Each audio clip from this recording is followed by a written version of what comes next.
Nicole Belloubet. Bonjour. On va d'abord parler d'un ancien président qui se retrouve en garde à vue. Laurent Wauquiez a jugé sa mise en garde à vue humiliante et inutile, moment incompréhensible, a dit Christian Jacob. Est-ce que vous pensez qu'un ancien président ne serait pas rendu à la convocation des juges ? Vous imaginez bien, Madame Roux, que je ne peux absolument prendre aucune position sur ce sujet. Sur la lecture politique ?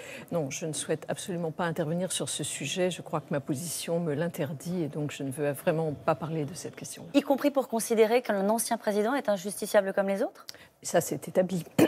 Donc je ne souhaite pas aller au-delà. Sur l'instrumentalisation qu'on peut considérer d'une partie de la droite sur ce qui se passe en ce moment autour de Nicolas Sarkozy, ça ne vous choque pas en tant que garde des Sceaux ? Chacun prend les positions qu'il veut bien adopter. Pour ma part, je souhaite m'en tenir vraiment à une stricte neutralité. Harcèlement de rue, le texte sera présenté en Conseil des ministres aujourd'hui. Qu'est-ce que risquera désormais un frotteur du métro ? Alors, si vous voulez, ce que nous avons voulu faire dans le texte qui est présenté par Marlène Schiappa et par moi-même aujourd'hui en Conseil des ministres, c'est réellement lutter contre une forme de fatalité qui faisait qu'on ne répond pas ou répond mal en tout cas, à divers comportements qui sont inacceptables pour les femmes qui sont victimes de violences diverses et pour l'ensemble d'ailleurs de ces victimes. Donc, vous savez, aujourd'hui, il y a 93 000 femmes, par exemple, qui ont été victimes de viol ou de tentatives de viol en 2016. 100% des femmes qui vont dans le métro sont victimes de frottements ou toute autre injure. Et donc, il fallait absolument répondre, passer d'une forme de fatalité, d'acceptation de cet état de fait, à des réponses qui soient très claires, très précises. Et donc, c'est la raison pour laquelle il y a 4 mesures qui sont aujourd'hui présentées en Conseil des ministres, qui se complètent et qui forment finalement un panel qui traduit vraiment la volonté de ne pas laisser les choses en l'état. Alors, les outils. Oui, les outils. Alors, il y a d'une part l'allongement de la prescription pour viol commis sur un mineur qui va passer de 20 ans à 30 ans. Je crois que ça permet de prendre en compte un certain nombre d'évolutions, à la fois des techniques de preuve, mais aussi d'une forme de traumatisme amnésique. Est-ce que 30 ans après, on peut mener une enquête ? Oui, je pense qu'on peut le faire. Alors, cela ne garantit pas, bien entendu, que les éléments de preuve puissent être réunis, mais malgré tout, il y a des choses qui peuvent être faites. Donc, je crois que c'est important de le faire. Sur le système des amendes, je vous parlais du frotteur du métro. C'est l'application de ces mesures-là qui paraît très compliquée. Comment ça peut se passer ? Est-ce que la charge de la preuve restera à la femme qui a été victime du frotteur du métro ?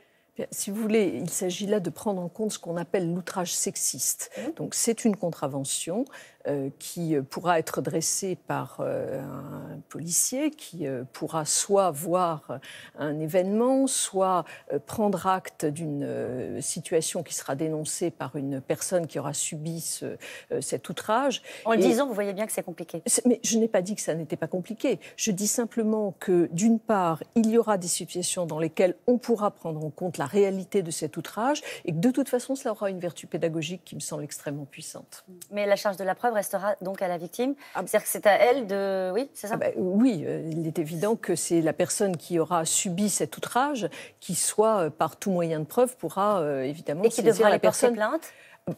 Ou bien sur le fait même. Il y a dans la rue des policiers qui, d'ailleurs, sont désormais pour la plupart équipés de caméras, donc de caméras portatives. Donc tout cela peut résulter d'une réalité de circonstances de fait. Donc il faut, pour que la personne soit sanctionnée, qu'il y ait un policier avec une caméra à proximité de la scène. Par exemple, ou toute autre situation. Avouez que ça va arriver très rarement dans le métro, aux heures de pointe. Dans le métro, il est possible que ce soit compliqué, mais je crois que c'est quand même quelque chose qui se traduira par les faits, réellement, et qui, de ce fait, aura une valeur d'exemplarité. Le texte fait passer à 15 ans l'âge au-dessus duquel un mineur ne pourra être considéré comme consentant à une relation sexuelle avec un majeur. Qu'est-ce que ça change ? C'est la troisième mesure. Nous parlions tout à l'heure de 4 mesures, c'est la troisième, effectivement. Il nous a semblé très important de marquer cette exigence d'une maturité de l'enfant. Et donc c'est finalement une disposition, me semble-t-il, qui a été construite réellement, juridiquement, de manière solide. Nous avons demandé l'avis du Conseil d'État et qui permet, d'une part, de ne pas modifier les éléments constitutifs du viol, mais de considérer que la contrainte ou la surprise, qui sont les éléments constitutifs du viol, doivent prendre acte d'un abus sur un enfant qui n'aurait pas la maturité nécessaire pour consentir. Mais à partir du moment où la procédure sera lancée, ce sont les magistrats qui auront malgré tout la main sur...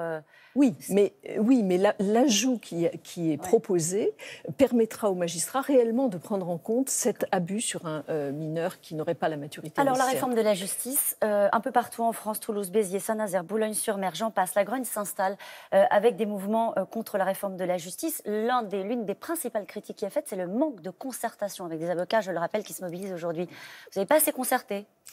Eh bien, ce n'est pas le sentiment que j'ai, ni même ce n'est pas la réalité, puisque depuis le mois d'octobre, nous avons lancé les chantiers de la justice qui ont permis à l'ensemble des parties prenantes, y compris les professions du droit, dont les avocats, de s'exprimer. D'ailleurs, certains de ces chantiers étaient portés par des avocats, donc ils ont été très impliqués dès le départ. D'autre part, lorsque le projet de texte a été... nous avons présenté ce projet de texte, nous les avons réentendus et nous les entendons si bien que nous avons déjà pris en compte un certain nombre de leurs observations. En reportant le texte ? Mais non, mais pourquoi voulez-vous reporter le texte ? Le texte, il commence son processus et il sera adopté au mieux dans plusieurs mois. Donc il y a toute une phase de débat et nous prenons en compte ce qui nous est dit puisque d'une part, nous avons ôté certaines dispositions qui, pour des raisons très logiques, ne convenaient pas aux avocats et d'autre part, évidemment, le débat parlementaire... Ça veut dire que le texte est évolutif ? Mais bien sûr, le texte est comme tout texte, évidemment. Vous avez vos lignes rouges quand même. Nous avons nos lignes rouges qui sont les objectifs du texte. Ce que nous voulons, c'est bien entendu une justice qui soit rendue plus rapidement parce que nous voulons prendre en compte le justiciable, donc une justice plus rapide, une justice plus proche. Oui, ils sont d'accord sur le principe, évidemment, après, le diable est dans les détails, mais en tout cas, nous ne dévierons pas de cet objectif, et je crois de ce point de vue-là que nous avons raison de poursuivre cet objectif. J'ai quand même réessayé à la fin de l'interview. Quand est-ce que vous avez été prévenu de la garde à vue de Nicolas Sarkozy ? Lorsque cela a été nécessaire. C'est-à-dire pas comme nous, pas avec l'AFP, vous avez été prévenu avant ? C'est-à-dire hier. Hier, avec les journaux, avec la presse C'est-à-dire hier. Bon, j'aurais essayé. Merci beaucoup, Nicole. Merci à vous. Merci Caroline, bonne journée à toutes les deux.